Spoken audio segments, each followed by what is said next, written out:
Joining me now is co-host of Fox and Friends and author of the new book, Andrew Jackson and the Miracle of New Orleans, Brian Kilmeade. Brian, thanks so much for being here with me. Congratulations on your new book. It's a New York Times bestseller. That's amazing.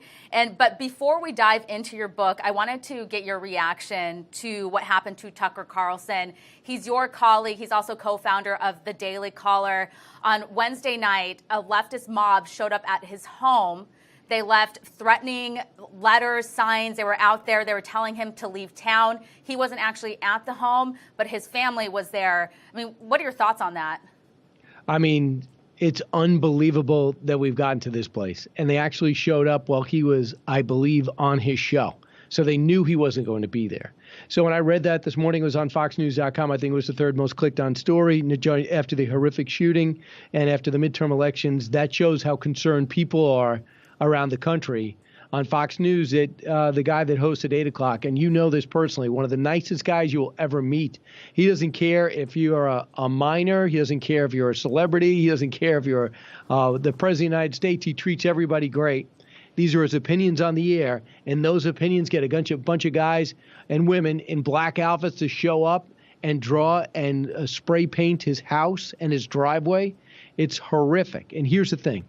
You know, you and I, Stephanie, we're in the eye of the storm. A lot of this stuff is just, to me, I love it. The downside is a lot of people don't love us. And maybe there's people that don't love Tucker. Clearly, these people are. But leave families out of this. You know, when you start going after his brother, his house, when he's not home, especially when you start invading privacy because of this thing called opinions that might be different than yours, when you grab your black outfit and jump up and pretend you're really strong and courageous. So I'm outraged by it. In fact, I'm hosting Tucker's show tonight and Friday. They asked me weeks ago to host and do that. I'm lucky enough. They asked me, they did. So people might think it's related. It has nothing to do with what happened last night.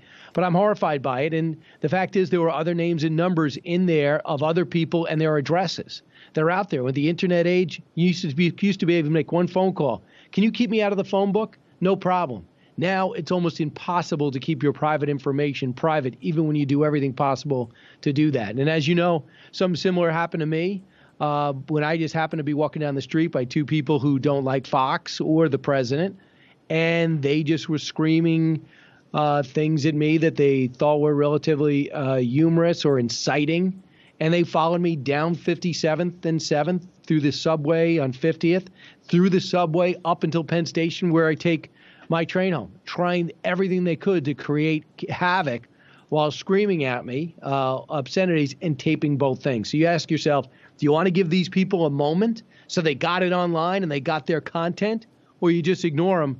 I chose to ignore them, and I don't want to get out of bounds. I can just give you my opinion with Tucker. I'm horrified by it, but I know Tucker, my opinion. He will not take one step backwards, not change anything about his demeanor, not change anything about his show and opinions. Yeah, absolutely not. And there are some people out there that are actually defending the people that showed up dressed in black to intimidate his family, which is absolutely sickening. It's one thing to disagree with someone. It's one thing to not like their program. You can turn it off. But to absolutely just show up with no regard for the family's feelings. It really, really is frightening for people that are on air. And just as somebody that works in TV, and you as well, we wouldn't want this to happen to anyone like on any of the networks, like MSNBC, Joy Reid. I've been on her program. She treated me like garbage, but I would not want people to show up at her home to intimidate her.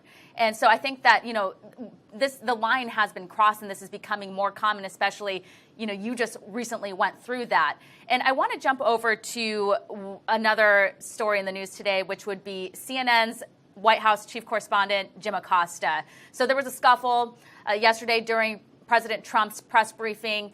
And, he got a little bit physical, if you will, with one of the interns there that was doing her job. She was trying to grab a mic and move it to the next reporter. Jim Acosta was being extremely combative. He was, interrupting, being rude. It was time for, the next person to go. So the White House suspended him. And now there are people that are defending Acosta. There are other people that say that the White House is in the right. What do you think? I remember Sam Donaldson and Ronald Reagan. I remember David Gregory and Tony Snow, in the Little with the President. And I remember Ed Henry would be one of the few to ask really tough questions at the White House briefing room. This just seems so personal that it just seems beyond news. I almost feel like I'm watching two people fight who I don't even know or nor invested in. So we used to have a situation where, well, those are tough questions and those are good answers or evasive answers. Now I just feel like I'm watching a brawl.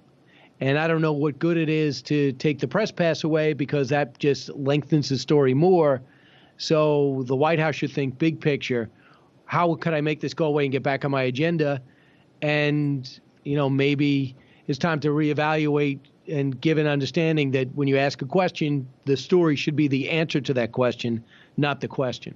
Yeah, Brian, I've been watching a lot of these press briefings and just Acosta's demeanor and how he treats White House officials, and I think it's inappropriate. As somebody that works in the news, and obviously I'm conservative, I would never treat people that I disagree with or people that I oppose in that manner. I couldn't imagine somebody going in there during the Obama administration, a conservative reporter, if you will, treating anyone like that. And so I think that does need to be looked at. There needs to be a certain amount of respect that's given to the office, and I don't see that from Acosta. And I think that the White House was right to suspend him. I know that people worry about, First Amendment and the rights of a journalist and all of these other things, but we don't see a lot of the other reporters acting the way that Acosta does. And I am absolutely 100% disgusted by it. And now that we're talking about the media, I'll transition this back to your book.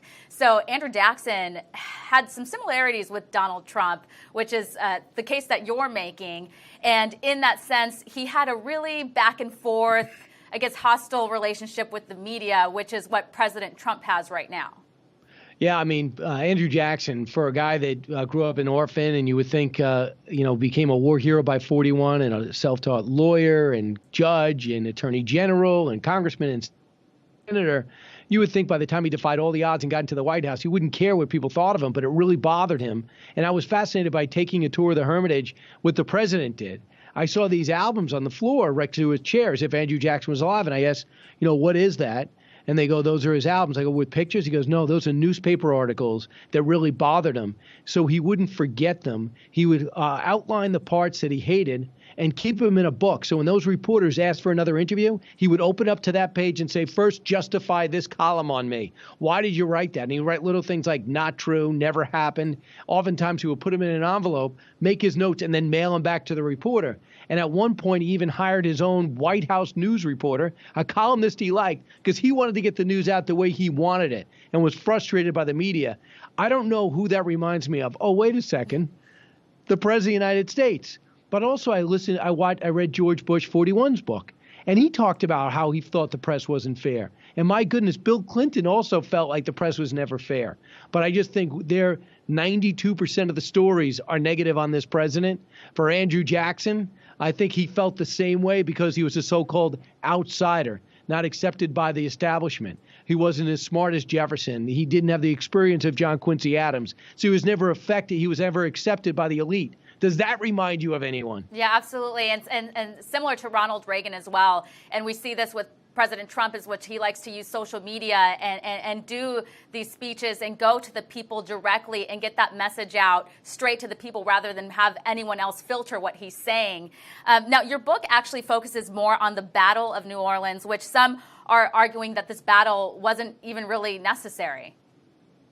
Oh, my goodness. Well, we found, and that's what I thought before, Stephanie, before I started doing the book, I wanted to do something after Thomas Jefferson was in order. Number two, I wanted to make sure it didn't get a lot of attention and that it had impact. And I wanted to do the Battle of Baltimore because Kaepernick was taking a knee at the time and this big debate on should the national anthem be changed because of what the second verse said. I go, let me do the Battle of Baltimore. And they just said, before you do that, study the Battle of New Orleans. And I talked to this guy, Ron Dress. He found documentation within the last 10 years that showed that the British planned on taking New Orleans, holding on to it, and putting a petition to what was then the World Court and saying the Jefferson Purchase, Louisiana Purchase, was illegal, was improper, and should be overturned. And it was legitimately thought that it looked like this, though, and Packenham, who led his troops, proved it, that he was told if you hear anything about a treaty, ignore it, take New Orleans, spend Christmas, and hold it. We're not going anywhere. And think about it. If you look at a map and look at Louisiana Purchase, it doubled the size of the country. You overturn that, we're back to an Eastern Bloc country. We never go to the Midwest, and we never go out west. Maybe you and I aren't even talking right now. Maybe we're 3 countries instead of 1 country. Yeah, that's fascinating. And after spending time studying Jackson and really understanding this history, what do you make of him as a person? Obviously, he's an extremely controversial figure today because of his racist past, if you will. A lot of people would like to see his face removed from currency. You know, his statues are in the crosshairs. What are your thoughts? Well, Stephanie, no one could ever justify slavery. And as George Bush 43 said, and he probably wasn't the first, he was the original stain of our country.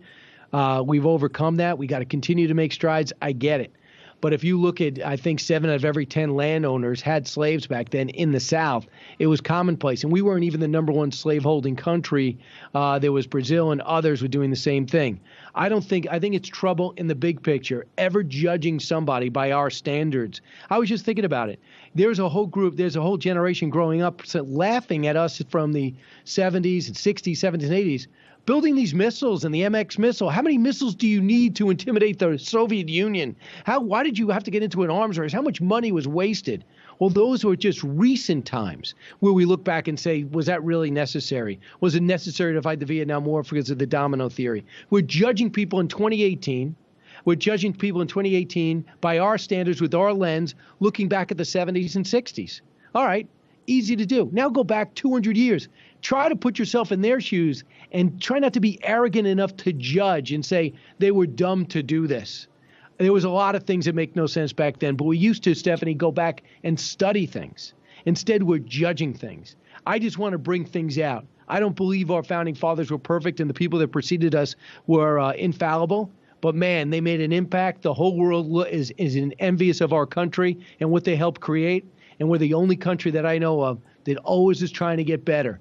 Or that we're our toughest critics. We're always working around the edges, trying to get better and move forward. And that is why we're the #1 economic and military power. Not because we're perfect, but because we try to be.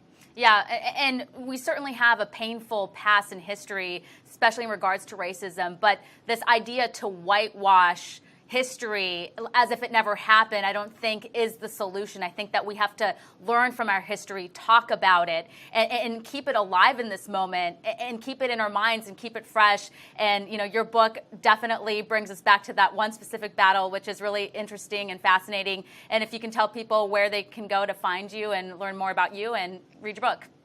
All right, Stephanie. #1, if to learn more about you, watch Fox News because you're on Fox and Friends. #2, for to get the book and find out where I'll be, kind of excited. The book went from 5 to 3 and in paperback and was ranked for 14 weeks in hardback. But if you want to see the new afterward and it's cheaper, go figure. Add more content, charge less. Go to briankilmeade.com. And this way I could personalize it. You can go to my local bookstore. You can personalize it. And I show up once a week and I'm able to send it out before the holidays. The big question is it on Kindle? A lot of people like to, take their Kindles around. I'm one of them. Okay, I download all my books. I pay for them, even though I get them for free.